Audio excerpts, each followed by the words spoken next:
Hi, I'm Tinny from minibulldesign. I got a piece of dirt on my lens.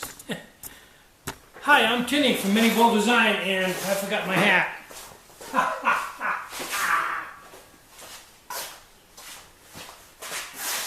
Hi, I'm Tinny from minibulldesign, and I'm back from Shop and Save. I got all kinds of cake mixes, or muffin mixes. So, I'm going to do a little different this time.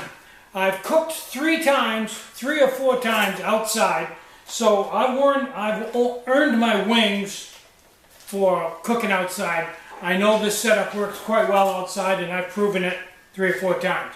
So this time I'm going to do it inside for the very first time with my new setup, with my cut down pot, with my windscreen underneath it, and I've marked the remote so I can measure exactly how much alcohol it takes. That'll be kind of cool. And this time I've got a stopwatch. So we're going to do this scientific one inside. Now I'm going to use the same mix I used last time, the Betty Crocker Triple Berry. And I'm going to use the same process. I'm going to put some oil in my cut down pot. And by the way, this pot has never been washed yet. I just take a paper towel and swirl it out, and it seemed to work very well to clean out the... It's had several dozen muffins cooked in it, and it doesn't seem to be very hard to clean out at all. I just take a paper towel. I don't even use any water with it. Okay, now I've got my pot all oiled, and I'm going to put a little bit of the mix in here to coat the pot like I have every other time.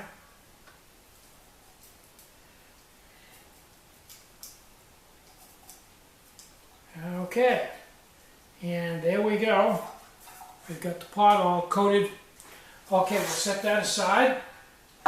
And we're going to take some water and stir up this mix with a spork, attempting to keep it real. Okay, now, I'm not measuring how much water I use in this. I'm just mixing it up because I know a consistency that I want.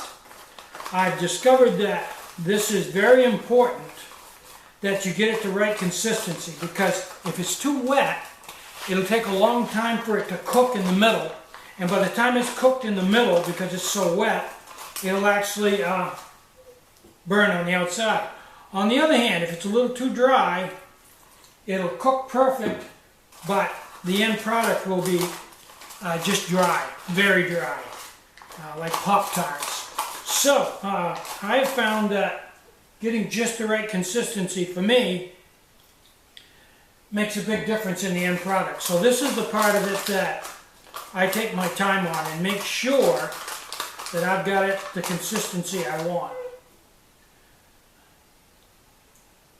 And I think it pays off in the end product, because the last time I did this, I was very careful about the consistency, and it came out quite well, I thought. Quite well. And I want it a little bit thinner than the directions call for.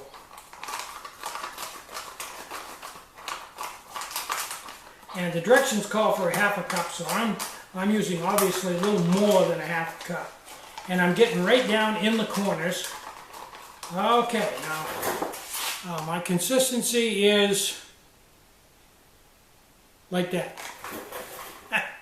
Okay? So, let's put that in this pot.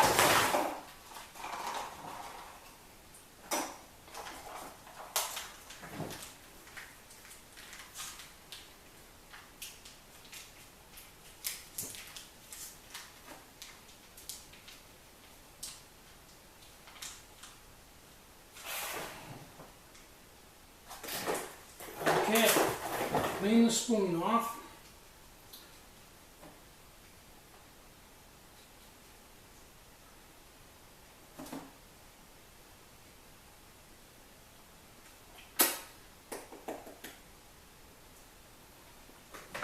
Okay, now I'm going to put it in here with the piece of sheet aluminum. Turn the camera so you can see what I'm doing now. And I'm set up right inside here with all the technical equipment required. Okay, I'm going to set that in there with this piece of aluminum, and I'll put the camera on it so you can see what it looks like just as soon as I clean my hands off. If you weren't doing this with a camera, you wouldn't need to clean your hands off and do all this, but I don't want to get keg batter all over the camera. It's an expensive camera. Okay, there we go. And it's a little less than half full because I've cut the pan down and I've got it spaced all the way around. So I think the next thing to do is to light the stove and turn on the stopwatch. So I've got my fuel line all marked on my bottle, and got the stove lit, windscreen around it.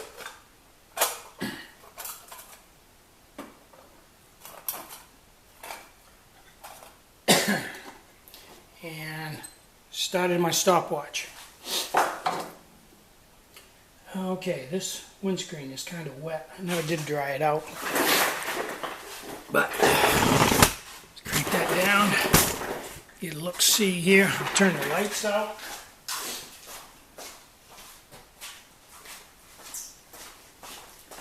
And we are on our way to being done.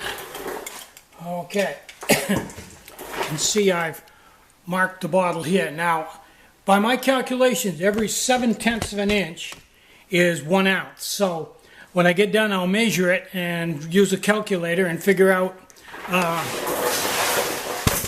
how much alcohol we actually use. So, while that's cooking, a couple things. Somebody said, boy, with carrying a pot and the remote and the oil and the other pot and everything else, why don't you just carry a muffin into the wild? Well, I could see that, but you got to realize the main pot I'm going to carry anyway to boil my water and cook my meals. The inner pot can be used for things besides baking. There's a lot of uses where another pot comes in really handy, especially if you're making meals up, to mix things in and measure things in and dump things over so you can boil more water. The oil could be used in other cooked goods, but that is kind of a little bit extra weight. Probably the biggest weight of the whole thing is actually the muffin mix. That's fairly heavy stuff. But most everything else you can justify because it's a multiple use thing. So I'm going to turn the camera off, and when we get to around 18 minutes, we'll turn it back on and go in and do a rod test and see if the rod comes out clean and see what we've got. Should be interesting because this is quite a different setup than we used last time. And we have a really good controlled environment here to measure time and fuel consumption and everything else. So I'll turn the camera back on in a minute.